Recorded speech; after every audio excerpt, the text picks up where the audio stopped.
June 26, 1943, Western Europe. High over the grey quilt of cloud. A single P-47 Thunderbolt is limping east to west, trying to get back to the water before the sky finishes the job. The altimeter is still up near 20,000 feet, but the cockpit doesn't feel high. It feels open. Wind is hammering in like a fist. The canopy has been shattered into jagged edges, and every second the slipstream is ripping at maps. Loose straps. Anything not bolted down. Lieutenant Robert S. Johnson is alone. Not alone like 2 miles from his wingman. Alone like the rest of the formation is gone, and he's surrounded by the one kind of silence pilots hate: no friendly radio calls. No silver dots. No escort. Just engine noise. Cold air. And the fact that he's still dozens of miles inside enemy airspace. And then the plane takes another hit. Not flak this time. This is clean, precise. A fighter's burst. You feel it through the seat before you hear it. The P-47 jolts hard to the right. The control stick suddenly feels heavier, like someone poured sand into the cables. The engine coughs once, just once, and then keeps running, which almost makes it worse, because a running engine in a dying airplane is a temptation. Johnson's fuel gauge isn't comforting. It's not empty. But it's not safe. Either. At hundreds of miles per hour. Every minute he stays over land is a minute he can't afford later over the channel. Now the core problem snaps into focus. Simple and brutal. He's flying a damaged fighter that should not still be controllable, and the enemy knows it. Somewhere behind him, close enough that he can sense it before he sees it. Another German fighter slides into position. Not at long range, not a warning pass. Close. The kind of close where a burst is not suppression. It's surgery. Call it 200 yards. Maybe less. The distance doesn't matter as much as what it means at that range. The next burst can cut something vital in 1 second. This is where the rulebook kicks in. Fighter survival doctrine is blunt for a reason if the aircraft is uncontrollable, if systems are failing. If you're riding a machine that can't bring you home, you bail out. You don't tough it out. You don't try one more thing, because staying with a dead aircraft usually means dying with it. And over occupied Europe, if you punch out too late, you don't even get a parachute ride, you get a crater. Johnson knows that doctrine. Every pilot does. But this is also where the label comes in. The label the enemy gives you when they can see you're hurt and slow and alone. Finished. Already dead. A P-47 that can't maneuver is a target. Not a fighter. And a lone pilot in a crippled fighter is supposed to do the smart thing: pull the handle. Take the gamble on the ground, and hope you don't land in the wrong field. The German behind him commits. You can tell by the way the shape grows in the mirror fast. Confident, closing. Johnson has seconds to decide. He can bail out now while he still has altitude, while the plane still has some control, while the Germans haven't walked their guns right into him. Or he can do the crazier thing. He can refuse to punch out. He can stop thinking fight. Stop thinking win. And switch to the only objective left: fly. Hold wings level. Trim what still responds. Keep the nose from dropping into a spin. Keep the engine alive 1 more minute. Then another. Then enough minutes to reach the coast because water is neutral. And England is life. But the German is still back there. Closing. Close enough that Johnson can almost feel the muzzle flashes before they happen. If you want more stories where the numbers decide who lives and who doesn't, hit like and subscribe. And tell me in the comments if your canopy is gone and your controls are failing. Do you bail out immediately, or do you try to drag the airplane home? The German fighter steadies up directly behind him. The range collapses again inside a few hundred feet now. Johnson can't out-turn. He can't outrun. He can barely move the stick without the airplane shuddering. The next burst is coming, and he has maybe 10 seconds to choose pull the handle, or bet his life on a crippled Thunderbolt still having one last job left. If you want to see whether Johnson makes it back across the channel, hit like and subscribe and stay to the end. Because what's waiting on the runway doesn't look like it should have flown at all.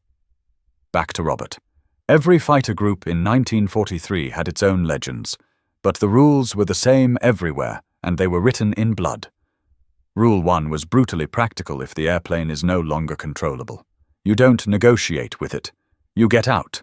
Not after one more try. Not when it feels worse. You bail while you still have altitude and time. At 20,000 feet, a parachute is a plan. At 2,000 feet, it's a prayer, and if you wait until the airplane is actually tumbling, your body can't even clear the tail. A bailout is supposed to be a clean sequence release canopy. Unstrap. Roll. Kick free in seconds. Not minutes. Rule 2 was just as hard: don't fly a wounded fighter deeper into enemy territory. A damaged aircraft bleeds speed. Speed is your armor. Once you're slow, you're not a fighter anymore, you're a target with an engine still running. The Luftwaffe pilots hunting over occupied Europe don't need a fair fight. They need one good angle for one good burst. If they can sit behind you at 200-300 yards, they can take their time and walk rounds into something that ends your day tail controls. Oil cooler, coolant lines. The pilot. Rule 3 was the one nobody liked to say out loud, but every briefing implied it: a lone airplane over enemy land is already halfway dead. The whole point of a Formation 4 ship. 8 ship. Squadron blocks was to stop exactly what is happening to Johnson right now. If you're alone, you can't cover your blind spots. You can't force the attacker to respect the other guy's guns. You can't trade turns. And you can't outthink physics when another airplane is sliding into your 6 o'clock, and with a P-47 specifically. There was a 4th rule the veterans lived by: don't let the Thunderbolt get slow and sloppy. The P-47 was a powerhouse when it had speed fast in a dive, stable when you kept it moving, tough enough to take punishment and still fly straight. But it was also a heavy machine. If you lost energy and lost control authority at the same time, you didn't have a nimble fighter anymore. You had a big airframe trying to fall out of the sky at hundreds of miles per hour, and your arms weren't stronger than gravity. That's why, back in England, the smart survival play was simple. If your aircraft is torn open, if the cockpit is full of wind, if instruments are dying, if the controls feel like they're dragging through mud, you turn toward friendly lines immediately, if you can't keep it level. You get out immediately. The goal is not bravery. The goal is to not vanish. Because vanishing was easy in 1943 if you bailed out over occupied Europe. You didn't just gamble your life, you gambled your freedom. A parachute ride could turn into a capture in minutes. And then you're a POW for months or years. If you stayed with the airplane too long, you didn't become a prisoner. You became a report missing in action. And there was another kind of consequence. The one pilots didn't want to talk about in the mess, the guilt math. Every fighter pilot knew how thin the margin was. Lose one airplane and you lose a man. Yes, but you also lose training hours. Replacement parts. An engine that took thousands of man-hours to build. And on escort missions, one missing fighter meant one less gun to protect the bombers. A bad decision didn't just cost the pilot, it could cost the formation. So when a pilot stayed with a crippled airplane, people didn't call it heroic at first. They called it reckless. They called it dumb luck. They called it how you get killed. That's the resistance Johnson is up against, even if nobody is in his cockpit with him. Because Johnson isn't some mythic ace in a movie moment. He's a 56th Fighter Group pilot flying an American escort fighter in 1943 when the air war is still a knife fight and the margins are still brutal. At that stage, experience is counted in sorties, not years. You don't get to practice emergencies 100 times. You get one real emergency in real air with real bullets, and you either do the right sequence or you don't come back. And right now, the right sequence is screaming at him. Your canopy is gone. Your airplane is wounded. You're still over enemy land. There's a German fighter behind you inside gun range. The rule says bail out while you can. But Johnson is about to break the rule in the most dangerous way possible, not with a dramatic stunt, not with a clever trick, but with something harder to sell and harder to do: cold discipline. Second after second, while the enemy keeps pressing the trigger, Johnson doesn't get the luxury of a clean decision. The German fighter behind him fires again short. Controlled bursts, the way you shoot when you're close enough to place rounds instead of spraying them. Johnson feels the P-47 twitch as impacts walk across the airframe. The sound is wrong, not one big explosion, but a chain of hard punches, metal hit after metal hit, like someone slamming a hammer down a ladder. His first instinct is the same instinct that kills people: muscle the airplane into a turn. Try to fight the way fighters fight. But the control stick doesn't answer like a healthy aircraft. It answers late, heavy, like the airplane is moving through thick water. He tries to pull the nose around, and the Thunderbolt shudders an ugly vibration that tells him he's bleeding speed and control at the same time. That's the moment he realizes the rulebook problem inside the rulebook problem. At 20,000 feet, in a damaged airplane, you don't have options. You have seconds before the situation chooses for you. So Johnson forces the mental switch right there. Mid-burst. Not win. Fly. He stops asking the airplane to turn hard. He asks it to do one simple job: stay stable long enough to give him the next choice. He trims first. Tiny movements measured. Not emotional, because big inputs in a wounded airplane can flip you into a spin you can't stop. He eases the nose down just enough to trade altitude for airspeed. Not a panic dive. A controlled descent, because the P-47, even hurt, still has one advantage when it has speed. It behaves. The airspeed needle starts to climb. 250, 280, 300 miles per hour. And the shaking changes. It doesn't vanish, but it becomes predictable, less like the wings are about to tear off. More like the airframe is complaining but still willing to work. That's the first proof.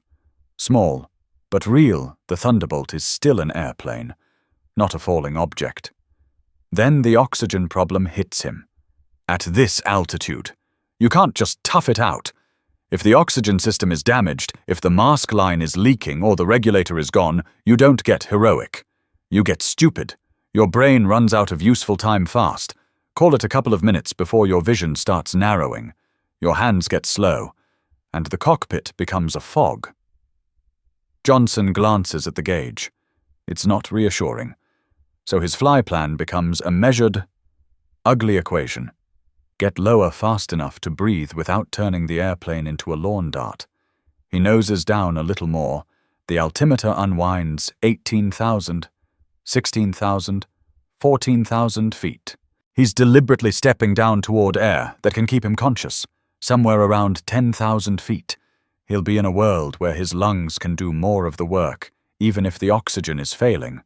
But the German is still there, and that's why this is only a small win, not a victory, because even as the P-47 stabilizes in the descent, Johnson can't shake the attacker. A healthy fighter might break into a hard turn, force an overshoot, reverse the fight. Johnson can't. If he yanks too hard, he'll stall a wing with half his controls shot. If he dives too steeply, he might not have the elevator authority to pull out. So he does the disciplined thing again. He keeps the airplane in a narrow band where it still listens. Speed high enough to keep control. Descent controlled enough to avoid blackout and overspeed. Wings level enough that he's not feeding the German an easy tracking shot. It buys him time measured in tens of seconds, not comfort.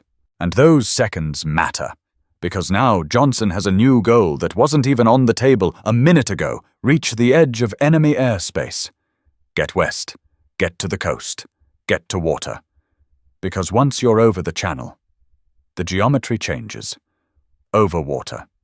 The enemy has to decide whether to follow into a place where fuel and rescue aren't friendly. But he's not there yet. He's still over occupied Europe. Still descending.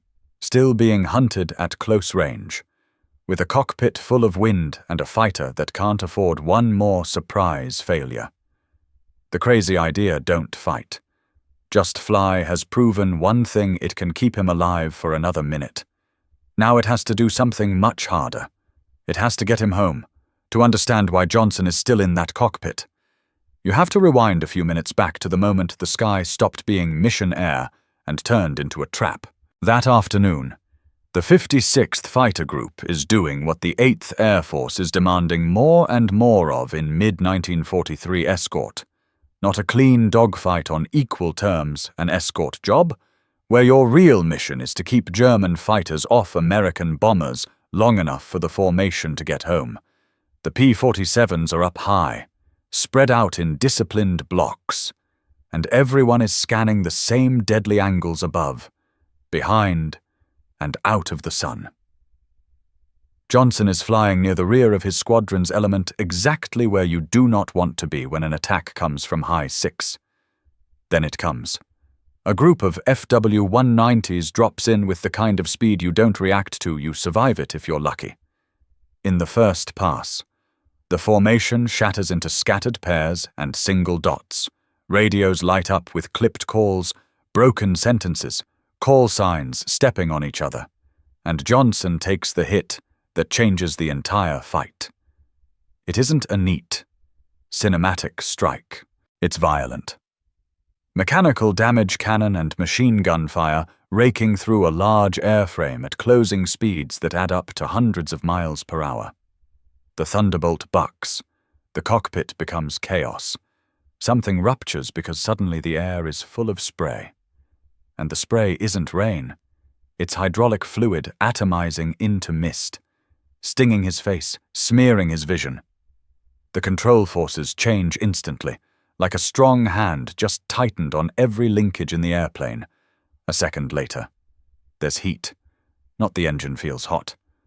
Heat like the cockpit has been opened to a blast furnace. A fire warning you don't need instruments to confirm, because you can see it, orange light flickering where orange light should never be. This is the point where doctrine screams at you. If your aircraft is on fire, if your controls are going away, you don't become a hero. You bail out right now while altitude is still your friend. Johnson reaches for the sequence. Canopy, harness, roll out. But the airplane doesn't give him that clean exit.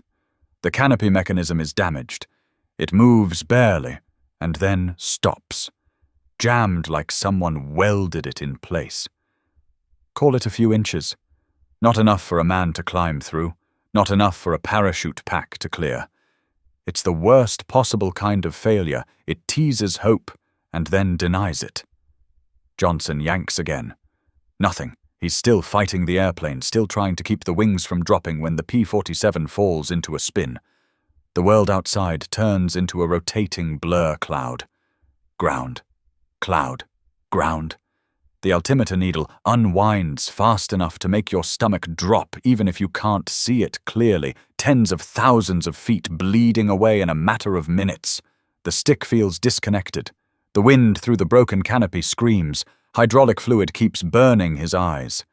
This is escalation number 1. He isn't just damaged.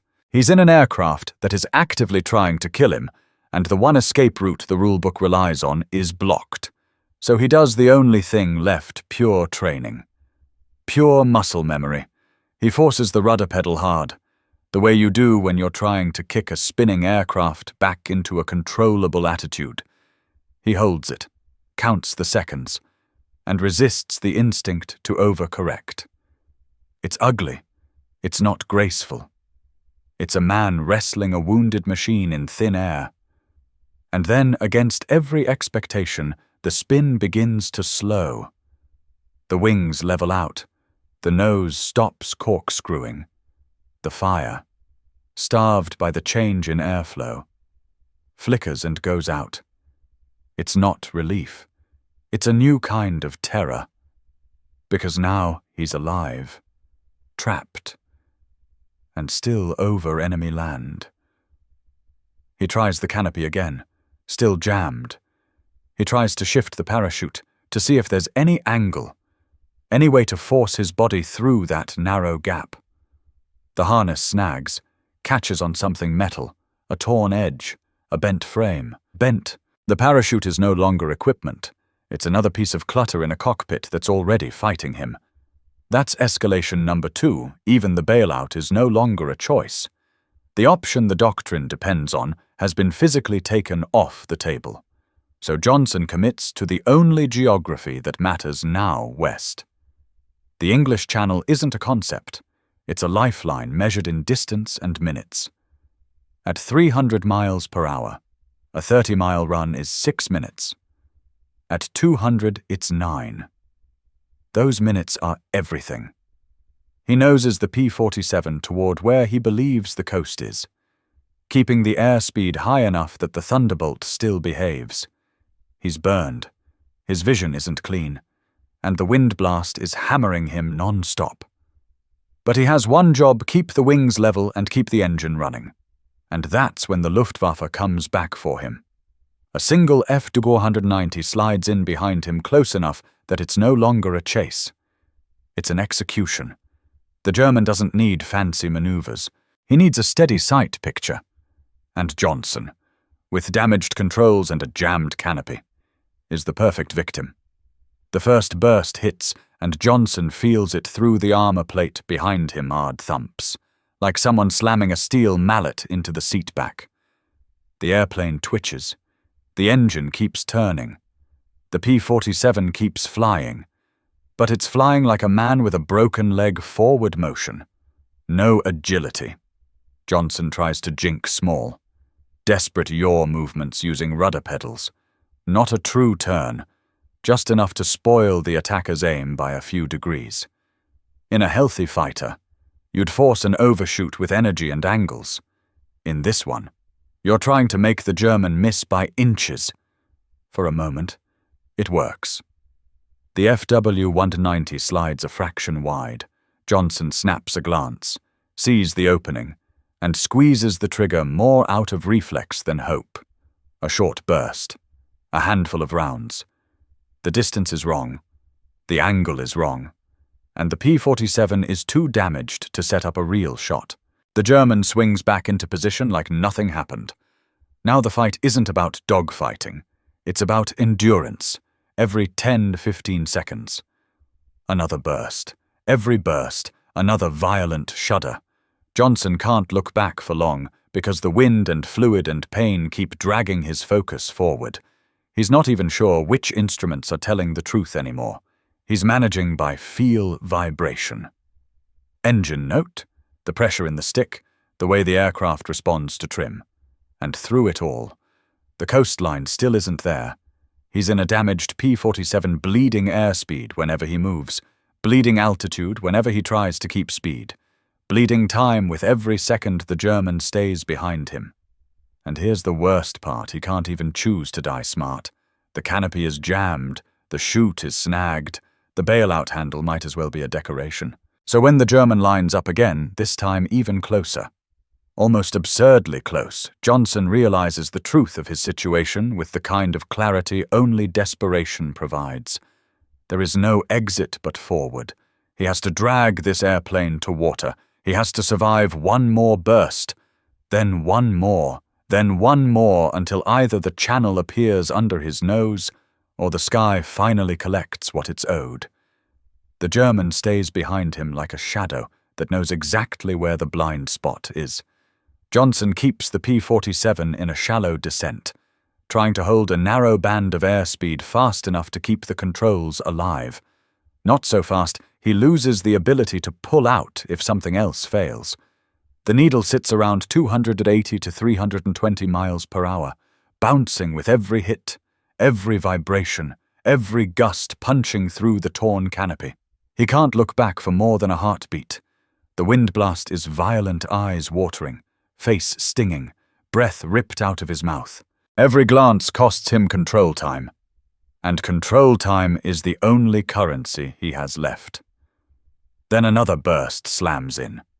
The Thunderbolt shudders so hard his teeth click. Something in the tail feels wrong, like the airplane is responding with delay, like inputs are being interpreted through damaged linkages. The stick isn't heavy anymore. It's uneven.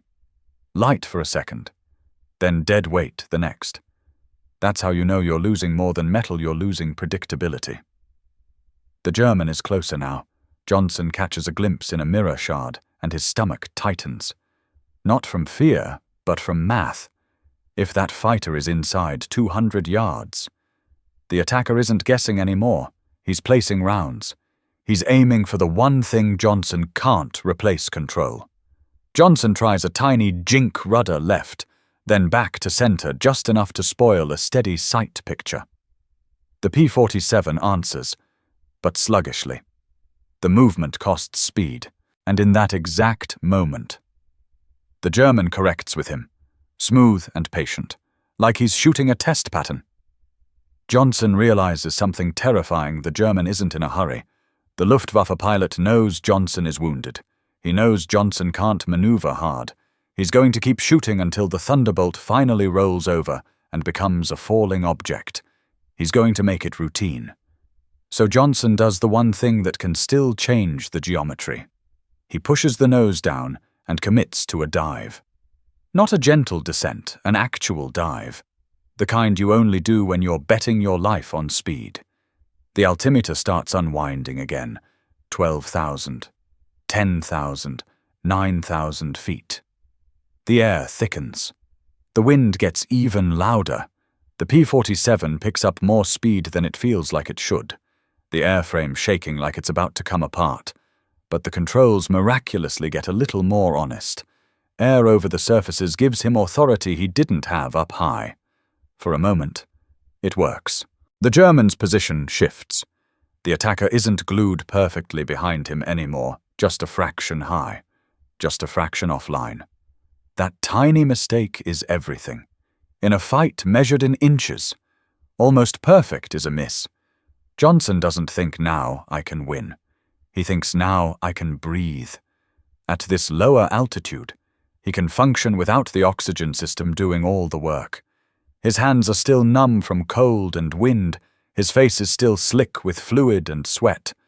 But his brain is clearing up, just enough to do the next hard thing: fly on instruments that might be lying, and fly a heading that has to be correct, because the channel is still not under him yet. The coastline is still somewhere ahead. And every second he spends diving is a second he's trading away altitude he might need later to glide. Then the German does the predictable, brutal thing. He dives with him, and he closes again. Now it's not 200 yards. Now it's the kind of distance that makes you feel physically violated inside 100 yards. Maybe less.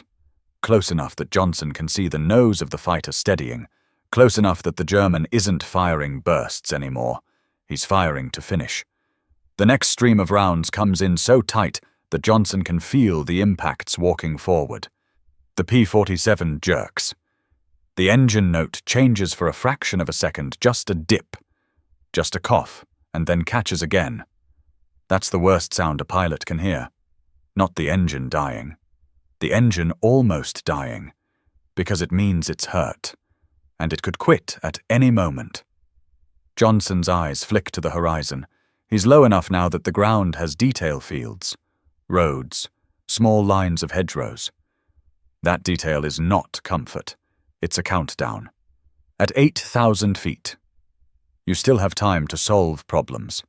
At 2,000, you don't solve, you impact. He makes the no turning back decision, fully and consciously. In the middle of that chaos, he stops trying to set up anything that looks like a dogfight. He is not going to shake the attacker. He is going to hold the most boring. Disciplined flight path imaginable, wings level, trim set, speed managed, because the only hope left is that the airplane stays flyable longer than the enemy's luck stays perfect. It sounds passive. It's not. Holding a wounded fighter steady under fire is an active act of control. It means resisting every survival impulse to yank and twist. It means choosing stability over pride, every second. while someone is trying to kill you from behind. The German comes in even closer. Johnson gets a glimpse that freezes him. The fighter is so near that it fills the rear view tens of feet. Not yards. Close enough that Johnson can see the cockpit area, the canopy frame, the pilot's helmet shape. At that range, the German could ram him if he wanted. That's how committed this chase has become. Another burst should end it, but it doesn't. Johnson hears the clicking change, not the steady hammer of guns, but an abrupt, wrong rhythm. Then nothing. The German's nose still tracks him, but the stream of fire stops. Johnson can't understand it at first because his brain is trained for one thing. Bullets mean danger. No bullets should mean relief. But relief doesn't arrive. The German is still there, still close, still able to kill him with one more squeeze. Except the squeeze doesn't come.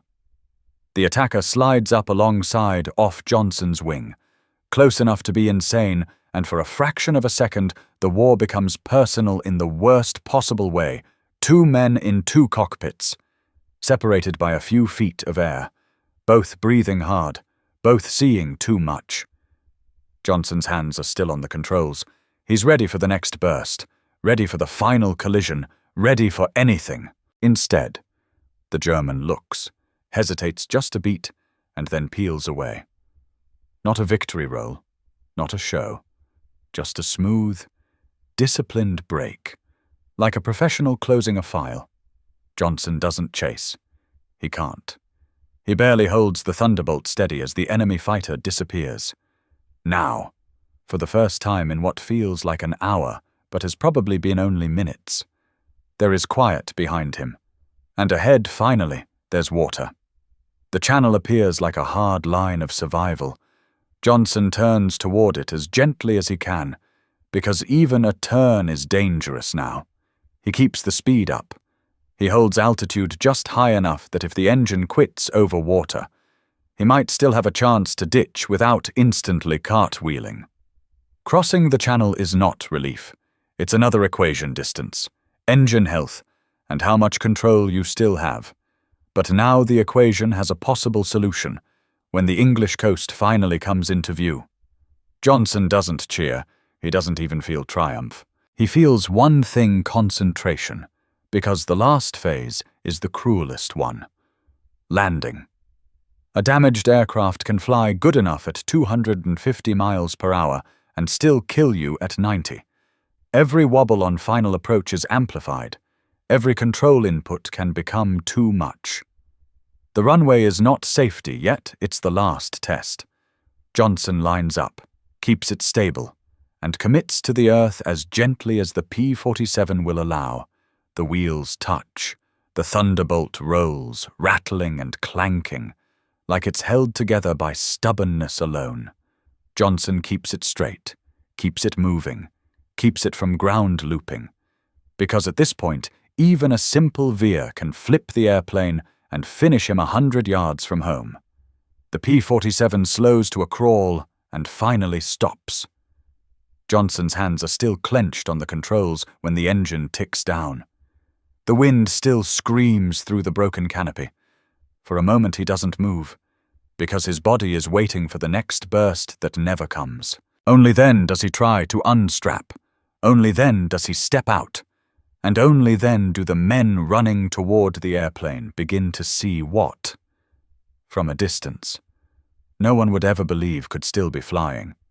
The first men to reach the P-47 don't say anything clever. They just slow down, because up close, the Thunderbolt doesn't look like a fighter that just landed. It looks like something that should have been hauled in on a truck. The canopy is gone, shattered, and peeled back to jagged frame.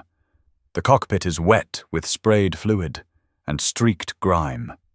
The fuselage is dimpled, torn, and punched through in so many places that the eye stops counting and the brain starts asking a different question. How did this stay in one piece at 300 miles per hour? Then the crew chief does what crew chiefs always do. He starts counting damage like it's inventory. Not because it's a ritual, because it's the only way to understand what he's seeing, and that's when the number finally lands. Not 20 holes, not 50, 200+ holes, 200+ separate punctures, tears, and jagged exits across wings, fuselage, and tail enough that ground crewmen can stand on one side of the airplane and point at daylight coming through the other. Enough that the surface of the aircraft looks like it's been sandblasted with gunfire. The reaction isn't applause, it's disbelief that comes out as anger. Like the plane itself has insulted physics. Johnson climbs down stiffly, moving like a man who has been fighting a machine for minutes and holding his breath the whole time. His face is wind-burned raw, his eyes sting. His hands shake not from fear, but from cold, fatigue, and the aftershock of staying locked in fine motor control while another pilot tried to carve him apart at tens of feet. Someone asks if he's hit. He doesn't answer right away, because he's still mentally in the cockpit, still hearing the engine note, still feeling the stick go heavy, still replaying the moment the guns behind him finally went silent. Then the debrief starts. The intelligence officers want headings, altitudes, time. The maintenance men want what failed first. The flight leader wants the one thing escort pilots always want. What does this teach us that keeps the next man alive? And the lesson isn't be brave, it's colder than that. It's that survival has phases and each phase has a rule. At altitude, stability beats heroics. You don't yank, you trim. You trade altitude for airspeed in controlled steps. You keep the aircraft inside the narrow envelope where it still responds. If oxygen is compromised, you descend fast enough to stay conscious, but not so fast you lose the ability to recover. If the canopy is jammed and bailout isn't clean, you stop pretending it's your safety net. You fly like it doesn't exist. And then there's the machine itself. The Thunderbolt's reputation changes in a way no brochure could ever accomplish. Not because it won a dogfight, but because it brought a pilot home after absorbing damage that would have turned lighter aircraft into falling debris. The P-47 becomes, in the most practical sense, what every escort pilot wants: a fighter that can take punishment and still stay controllable long enough to reach friendly water. The Germans called him finished. The runway answered with 200+ holes and a landing. What happened after that landing wasn't a parade, it was paperwork, repairs, and another briefing. Because 1943 doesn't pause for one miracle. Lieutenant Robert S. Johnson goes back to flying. Not because he's fearless, but because that's what escort duty is: takeoff. Climb to 20,000 feet, find the bombers, and hold the line in a sky where one mistake lasts 1 second, over the weeks and months that follow. Johnson keeps accumulating sorties, the way men in that war accumulated time, one mission at a time. Each one a roll of the dice with better discipline and better habits. The aircraft he brought home becomes something else. 2. On paper, it's just a battle-damaged airframe. In the fighter group, it becomes a proof object, a Thunderbolt that took punishment on a scale most pilots only imagine and still stayed flyable long enough to cross water. It reinforces a truth that matters to every man stepping into a cockpit. Rugged engineering buys you time, but time only matters if you know what to do with it. That's the real legacy of the finished P-47. It isn't that Johnson was lucky. Luck doesn't keep wings level while your cockpit is full of wind and your controls are going soft. Luck doesn't make you choose trim over panic, speed over pride, and patience over the instinct to yank the stick until something breaks. What brought him home was a chain of small, correct decisions measured in seconds while the enemy was close enough to kill him in one burst. And there's a deeper lesson that scales beyond World War II. When everything in your body screams, it's over. Discipline is the skill that buys you one more minute. One more minute becomes one more mile. One more mile becomes coastline. And coastline becomes home. That's why stories like this still matter. They're not just about machines. They're about what happens when a person refuses to act like a defeated man. If this story hit you, hit like and subscribe for more Wabupu moments where seconds and miles decide who comes home. And before you go, I want to thank you because these aren't just old war stories. They're real people who climbed into real machines, knowing a single burst could end everything. The reason they don't disappear into silence is because viewers like you keep their names in circulation. So drop a comment with where you're watching from, and write one sentence about what you'd do in that cockpit bailout. Or fly it home. Either way. Leave his name there with it, Robert S. Johnson.